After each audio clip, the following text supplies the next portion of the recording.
Pos familjarëve të 116 martirëve civil shqiptar.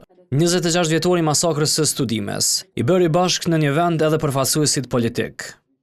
Në Akademinë Përkujtimore të organizuar nga Komuna e Vushtrrisë, kryeministri në detyrë Albin Kurti foli për planin e spastrimit etnik të Serbisë, por edhe për mungesën e drejtësisë. Krimet kundër njerëzimit nuk parashkruhen, nuk harrohen, nuk falen.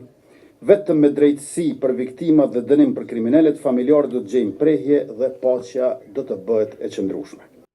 I pranishëm ishte edhe i pari i AK-s Ramush Haradinaj, bashkë me generalin Rahman Rama, i cili ishte ndër të parët që sipas të mbijetuarve erdhi në studime dhe i priu procesit të varrimit.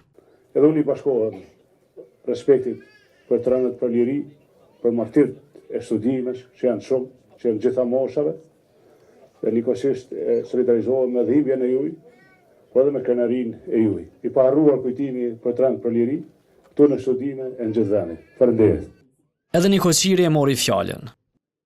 Masakra e 2 majt e vitit 1999 ka lanë gjurmë të mëdha të pashlyeshme që kur sot e asaj dite nuk u ndeshkuan masakruesit, kriminalet që e bën këtë.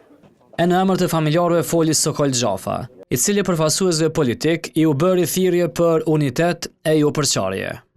Për ekzekutimin e 116 civilëve shqiptar, as 26 vjet pas masakrës, askush nga forcat ushtarake e policore serbe nuk është dënuar me burgim.